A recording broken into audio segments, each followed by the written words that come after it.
অবশ্যই ব্যক্তিগতভাবে এসেছি, কারণ এটা আসলে সরকার উপদেষ্টা হওয়ার সাপেক্ষ না, বরং আমরা যারা বাংলাদেশের সকল নাগরিকই ওনাকে ভালোবাসি, ওনাকে শ্রদ্ধা করি এই জায়গা থেকে যে উনি যেই আপসহীন ভূমিকা রেখেছেন এবং ত্যাগ দেখিয়েছেন বাংলাদেশের জন্য, বাংলাদেশের গণতন্ত্রের জন্য। আমরা ওই শ্রদ্ধার জায়গা থেকে ওনাকে দেখতে এসেছি, আমি পার্সোনালি এসেছি। এবং ম্যাডামের অবস্থা এখন ওনার ডাক্তারদের সাথে কথা বলে যেটা মনে হচ্ছে একটু স্থিতিশীল এবং আরও সামনে আরও ভালো হওয়ার ওনারা আশা রাখতেছেন। আমরাও দেশবাসীর কাছে আশা বলবো যে সবাই দোয়া করেন।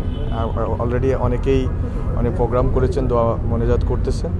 আপনারা সবাই আল্লাহর কাছে দোয়া করেন যাতে হচ্ছে উনি সুস্থতার সাথে আমাদের মধ্যে থাকতে পারেন এবং আমরা যাতে এই নির্বাচন থেকে শুরু করে পরবর্তী যে গণতান্ত্রিক রূপান্তর যেটা ঘটতেছে বাংলাদেশে, এই সময়টাতে যাতে ওনাকে পাই, উনি যাতে থাকেন, তাহলে হয়তো বাংলাদেশে একটা স্মুথ ট্রানজিশন হবে এবং উনি এটা দেখে যেতে পারবেন ওনার সেই ত্যাগ এবং ওনার যেই স্যাক্রিফাইস, সেটার ফসল উনি দেখে যেতে পারবেন যে একটা ডেমোক্রেটিক ট্রানজিশন হলে একটা নির্বাচন, যে নির্বাচনের জন্য উনি চেষ্টা করে গেছেন, নির্বাচনে একটা গণতান্ত্রিক রূপান্তর ঘটে গেলেও এটা উনি দেখে যেতে পারেন এবং বাংলাদেশ যেন একটা স্টেবল একটা কান্ট্রিতে রূপান্তরিত হয়।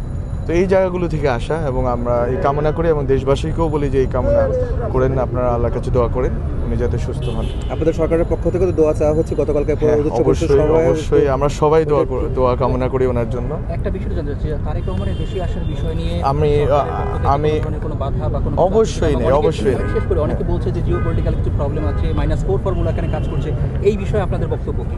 আমি এটা সম্বন্ধে অবগত না। আমরা যেটা আজকে পররাষ্ট্রমন্ত্রী উপদেষ্টা যিনি উনি বলেছেন এবং আমাদের সরকারের কাছ থেকে আমরা মনে করি না কোনো কিছু আছে, বরং আমরা তো চাই যে বাংলাদেশে এই যে ডেমোক্রেটিক ট্রানজিশনটা এটা যাতে খুবই স্মুথ হয়, কারণ এত মানুষ রক্ত দিয়েছে শুধু জুলাইতে না, এর আগে 15 বছর ধরে কয়েক হাজার মানুষ শহীদ হয়েছে, গুম খুনের শিকার হয়েছে।